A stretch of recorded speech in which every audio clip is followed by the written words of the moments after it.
pupuntahan natin ngayon ang bahay ni Padre Burgos ng Gomburza. Yung bahay ni Padre Burgos ng Gomburza, sir. Hindi lang po ito. Walang pupunta.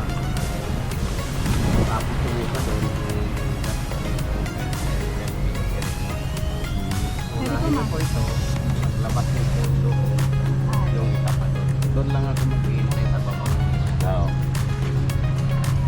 Si Padre Jose Apolonio Burgos ay ipinanganak sa Vigan, Ilocos Sur noong 1 Pebrero 1937. Ang kanyang ama ay si Teniente Jose Tiburcio Burgos at ang kanyang ina ay si Florencia Garcia. Videos po but no flash, no TikTok and live streaming po at bawal hawakan po yung mga gamit po. Okay, salamat. Ano yung photo Turn mo kami mo. Go ahead. Dito muna po tayo. Maria Luz, yay. Tutur tayo ni Ma'am. Ito po area na po sir siya tawag po na sagwan or yung parking area po ng karuahe. So ito po is yung karote, replica lang po siya pero ganyan po yung ginamit po na sa pag-execute po ng tatlong kanin. Yung gumbor sa sir. Ito naman po is yung parang tintin plus na kapag-break naman po siya ng 75 cut of annual po. Maliman-mano lang po yung pag-break po natin. Kung ano side naman po is yung bayuhan po na dati, alasong at alba naman po yung tawag po nila dati. Parang bangka, no? Opo. Bali, meron po silang bayuhan na kahoy, meron din po yung batis. Ito po is 4 to 2 tao po yung gumagamit po. Pero po kahit isang tao lang po kayo. Awesome. So, po is yung mga abel implements. Ito is yung cotton seed or pagladita. Nagamit niya naman po is, ito po yung pang-separate po na ng seeds po dun sa cotton po. Kasi ito na po nalagay yung mga sinulid. Papanood niyo po dun yung paggawa po nila ng abel. Inabel po. Ito sa mga product po namin sa inyo. Parang ano rin, sa Mindanao. Opo. Ang yung mga lang nila sa mga media po meron po kami sa site, which is pilar or mga pera na tinitawag po. Sa iba pang ano, pang hobby. Opo, pasabi po. Naman po yung kahoy niya sa mulabi po.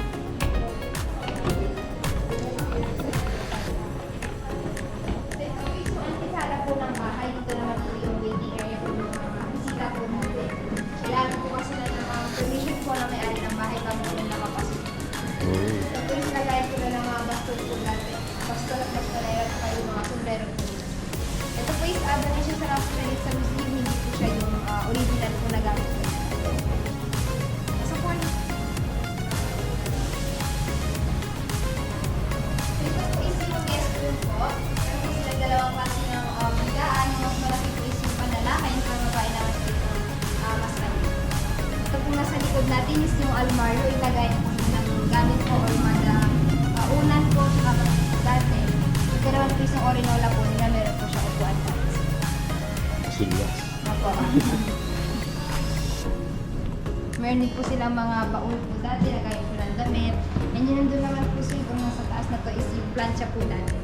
Uling din po, inilalagay po nila sir. Ito naman yung limitang Helena, first copy po ng original. Handwritten Spanish din po siya. Legit, legit.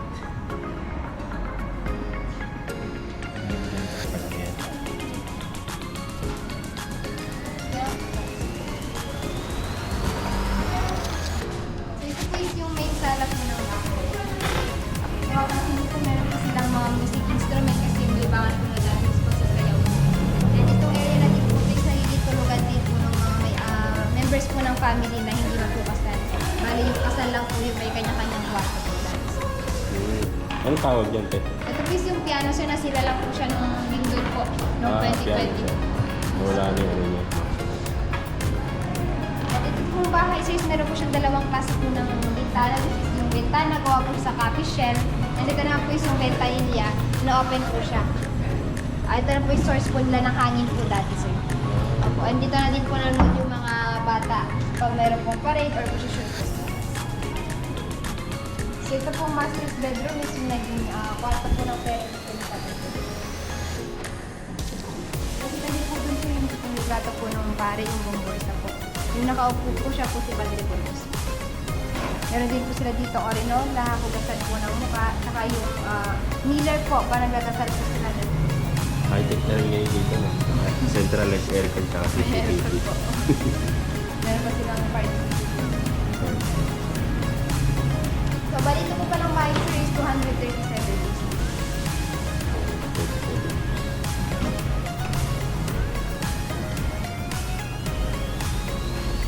So, ito po is yung main door po ng children's room at prayers room po nila. Meron po silang mga connected doors papunta po sa master's bedroom tsaka sa dining area po. Ang mga connected doors naman po yung size, yun po yung dinadaanan po ng mga maids po ng bahay. Hindi po kasi sila pwedeng maghalo-halo po sa mga bisita po sa mga okasyon po ng bahay.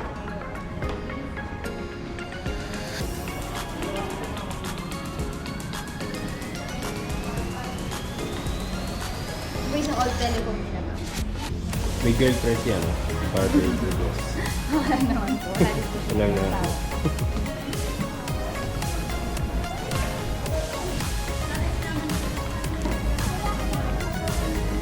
Ito yung balcony or azotea po ng bahay. Dito po sila naglalakad ng sasampay po dance. And separated din po yung kusina nila. Pero close lang po siya. Lawak eh.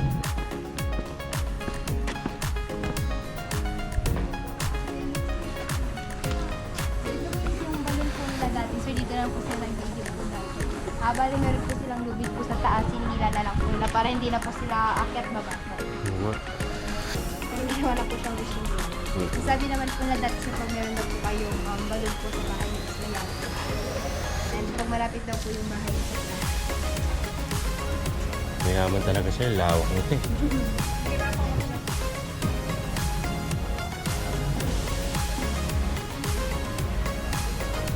Ito naman sa isang nagapilan, sugar cane presser po. Yung paggawa po ng wine na sugar. Ah. Parang ano rin. Panggiling, ganun. Opo. Pag-isip po dun sa kanya. Taga saan po kayo, sir? Pasig. Pasig po. Meron po kami mga anak. Ate ka Pasig din po kayo. Hindi nga po kasi Papa taga Bicol po. Pero yung work po kasi ni Papa is sa Manila po. Ah. Paano ka napunta rito? Ay, yung nag-destino po dito si Papa sa inyo. Ah. Mayaman din po pala kayo. Travel.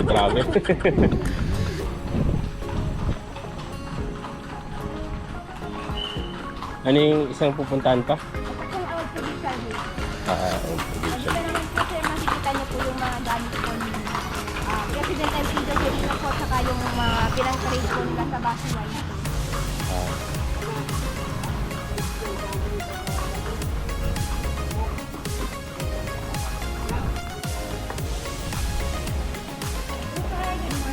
Mabuhay, good morning ma'am.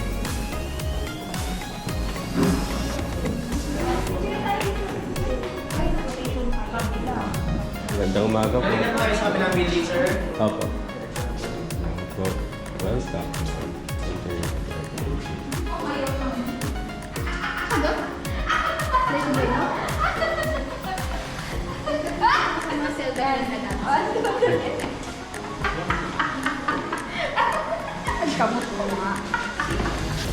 Ginagamit din itong lugar na to sa mga shooting. Meron po na shoot po dati dito. So, hindi ko lang parang paano po. Para ma-sure yung ano dito po sa...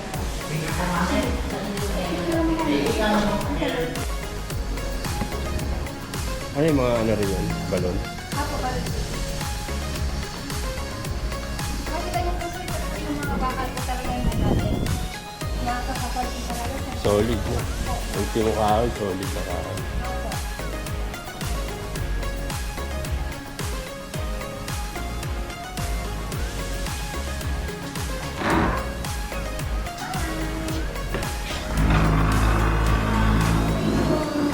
Dapilan sir, yung nasa kabila po. Yung presser po ng sugar cane na white. Ah, ito pala yun. Pag ganyan po yung gamit niya, sinalagay po nasa gitna yung yung tubo po, tapos iikot po siya gamit po yung kalabaw para lumabas po yung juice niya, yung ginagawa ko yun, sir. So, kailangan po nila. Then nakasama yung kalabaw. Ako, sir. Yung mga sinusunod. Ito po yung mga sample na po ng white, sir. Itong city, city jail, yung provincial jail na sa po, mas nauna yung bahay nila.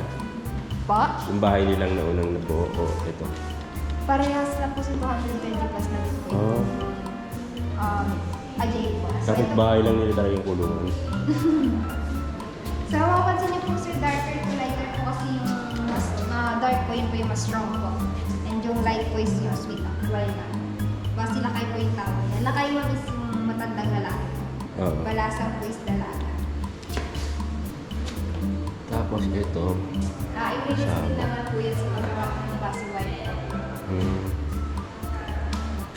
Tulad po ng ipil.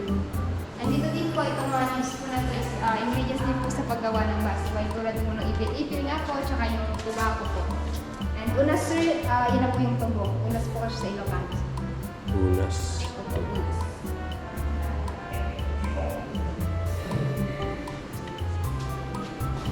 So ito naman po is yung mga burnay po, ilagay po na ng tubig or yung mga wine po dati. And dito naman po mga to sir is original po to na container po na dati. Gawa po siya sa kawayan. So base container naman po yung tawag po nila. Ano rin, sugar wine din naman. Apo.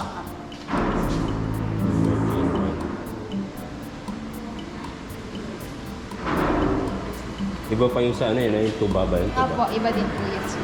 Ito po is mga different jars from different part of Asia po. Ginamit ko na sa pang-grade po ng base. Base vendor naman po yan sir. Kaya po yung mga base vendor. Bonto. Oh. Parang itsura rin ng no? Mga Malaysian.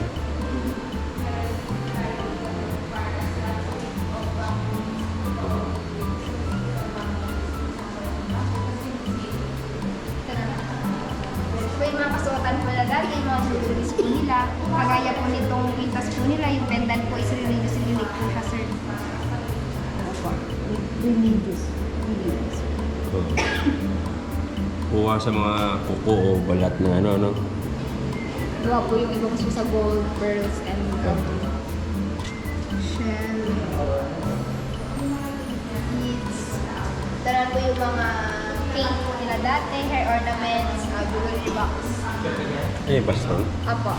Sabi ko po nila po, meron daw po yung baston dati is mayaman po. Like symbol. Panyeta. Meron pa po nagtitinda ngayon yan, sir, kaso plastic na lang po siya sa mga market. So ito naman po yung suitcase po na dati, Tampipi po yung pangalan niya, sir. And yung Tampipi? mga, not a cheap po, sir. Ito po is Pambabae lang yan. Ay, hindi po. Tampipi. Ito po yung mga kalugong nila, sir, dati or yung hat po na magsasaka dati. Gawa naman po siya sa kawayan, sir. Ito naman po, Ito. sir, gawa po sa kulay na ulo. Katkokong yung tawag niya, sir. Katukong. Ilocano. At yung isa, alugong. So, iba rin pala yan. Ang tawag yun. Yung nasa taas naman po sa isip tobacco reserve. Yung pinipipi ng mga tabako pag nakaroll na. Doon sa mga patlang. Ito naman po sa yung woven textile po, pinapakita niya naman po yung lifestyle ng mga Nexa-Agra po. Tulad po ng pagsasaka, paggawa ng basi. Bali itong tela niya po, ito na po yung old, pero itong tahi niya po is early 80s po siya tinahi.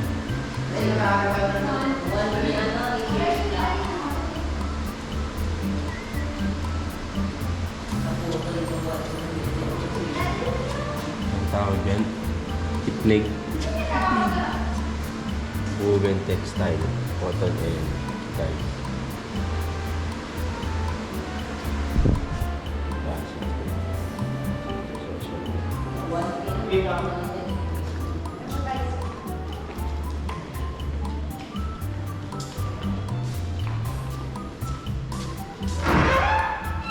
Ang galing sa mga horror movie. Ito na, pintuan na.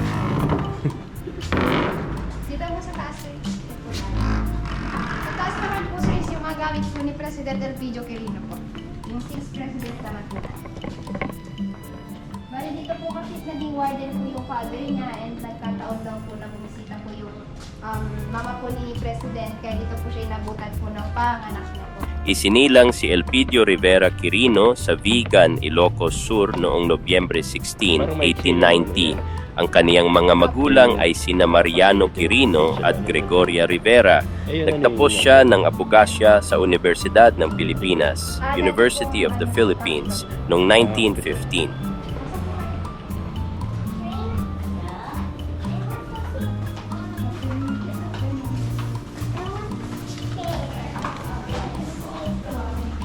So ito po is yung conference area, conference hall, pero po naging watchtower po siya dati. Wala pong bubong and dingding dati, sir. Floor lang. Watchtower ng mga ano? Police po din. Police. So yung dalawang portraits po is si President Elpidio Quirino, tsaka yung asawa niya po na si Alicia Siquillas. Si Juan Luna nag-drawing yan. Hindi po. Hindi. Si Amorzol, Amorzol. national painter. Doña Alicia Siquia Quirino, wife of Elpidio Quirino, the 6th President of the Republic of the Philippines. She and her family were living in Ermita, Manila when they were caught in the crossfire between American shells and Japanese machine guns during the liberation of Manila. She died along with 3 of her 5 children, her mother and a brother-in-law. Her husband personally carried the dead bodies of his family across the Estero de Paco, back and forth to the cemetery, where he single-handedly dug a grave for each of them. After this tragedy, her husband neither spoke of it to anyone nor remarried. 70s. When Elpidio became Philippine president, his only surviving daughter, Victoria, or Vicky, became the First Lady of the Philippines at the tender age of 16, making her the youngest Filipino woman ever to hold the said position to date. Yes, yes, yan. Ako yung inauguration niya po dun sa may, sa Luneta sa pero pinangalan po sa kanya yung sa Quirino po, ang Greek Quirino grandstand. Oo. Sabi, tapat ng Ito po luneta. yung naging opisina po ng father niya po. So dito po yung mga flags po na nagay sa sakyan ng president, yung presidential flag and Philippine flag po. And ito Ito pa yung naman, dati, no? Opo, sir, yung dati pa po, yung original po. Ito din po is yung token po na bigay po sa kanya nung general po ng Japanese nung pinalaya niya po yung mga nakakulong pong Japanese dito, sir. Ito po is... Silver ba? Apo, Silver. original silver. T-set. Ito naman po is card chest po na binigay ni General ng Chinese na kanya nung conference po nila sa Baguio, sir. Grabe, oh. Detalyado. Nasa chip tayo, sir. Bali, mano-mano po talaga siyang kinard po. Dito sa makita niyo mga diploma po ni President. Handwritten po yan, sir. Hindi gawang recto to. Sabi ganun. Anong year? May year ba nakalagay? Laki ng diploma. Ano nakalagay na year? Ito lang year. Bali, nung nakatapos po siya ng pag-aaral niya po ng law, yun din po yung araw na nakapasa po siya ng February. Handwritten 1949. Deliver the following address. Elpidio Quirino. 1900.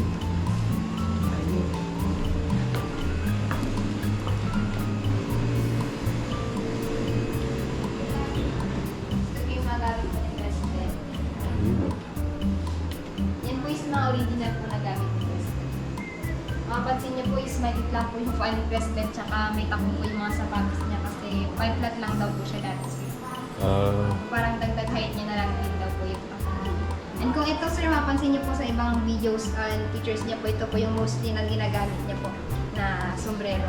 And ito naman po yung toga niya nung nag-graduate po siya ng law sa UP po. Mga ano na to, banyaga na itong ano na to eh. Itong mga balon niya naman po is gawa po sa pineapple fiber and silk, sir. Yeah. And ito po yung family picture po nila. Nagkaroon po sila ng 5 anak po ni Siquia po. Kaso namatay po yung 3 kasama po yung asawa niya po nung World War II po. Na-ambush po sila ng mga Hapon, sir. So, bali nabuhay lang po si Tomas po. Ito pong lalaki. And si Victoria po. Bali makasama po nila dyan is yung asawa na po nila. So, bali nung namatay na po yung mother niya po, siya na po yung niloklok po na first lady po ni President. Bali siya po yung pinakabata kasi siya po is 16 pa lang po dati. Yung kinasal. Anong naging first lady siya? First lady.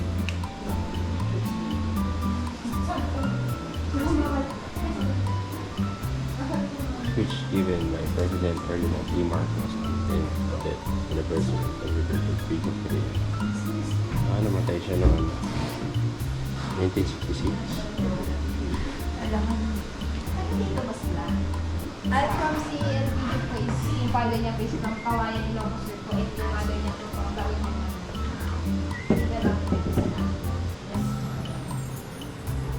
This is my first meeting. Ay, yung barong po doon sa gilid so yan po yung huling singot po ni President bago po siya namatay. Ang kinamatay niya naman po is cardiac arrest po. Namas din po. Yung iba po dyan sa isbigay po mga pupils niya po kasi naging student teacher din po siya dati. Sa UP rin? Ay, hindi po. Dito po sa Kawayan. Yung po sir po. Galing mo. Ito. Siya lang. Yung mga design. Parang pearl.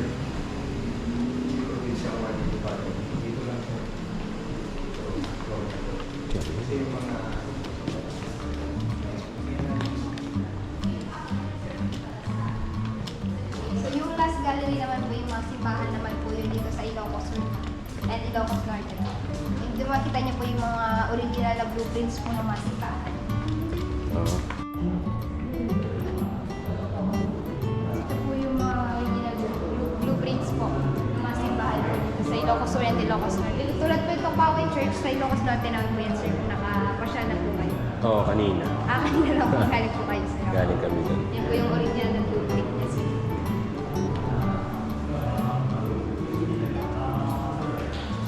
Ito rin yun, di ba? Ako, yan po yung actual. Ito eh, hindi pa natin napunta sa Santa Maria. Paglabas niyo po ng punta sa Pay Manila. Itong bantay siya dito din po yan. Paglabas niyo po ng Miguel, makita niyo po. Dati sinakit po siya napapasyalan, pero gawa din po ng lindol. Isa din po sa mga na-damage po. Kaya hindi na po siya pwedeng akitin.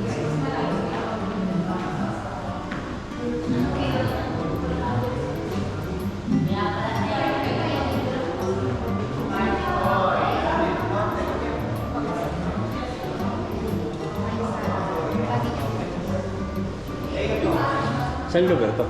Sa Burgos, Ilocos natin naman. Sa Ilocos natin. Ito yung pinunta natin ng City Light. Ay, ano? Lighthouse po. Lighthouse. Ito pala yun. Dati din sinakit po yung pinaka-lighthouse niya, pero ngayon po hindi na po. High voltage na dito. Dito kami bumaba nun eh. Umakit kami Ay, pa pero ganun. napasyalan niyo na po kama. Oo, kagabi. Kagabi. Itong baba lang Hanggang dito lang kami. Sarado yung gate eh. Wala na yung caretaker eh. Umuwi na doon. Ano yun?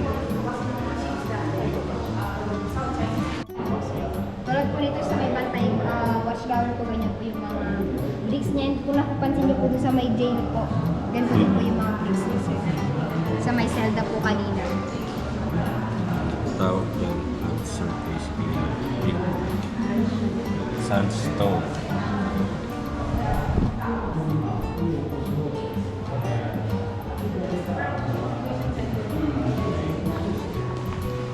Salamat sa'yo. Yun na po yung last gallery namin sir, mag-exit.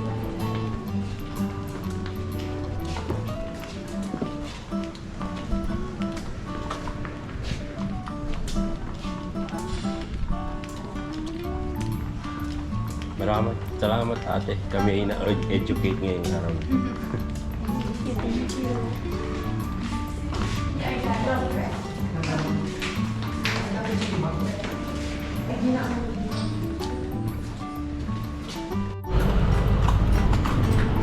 Ito na yung electric ko. Sa kanila rin pinangalan to, no? Persologo.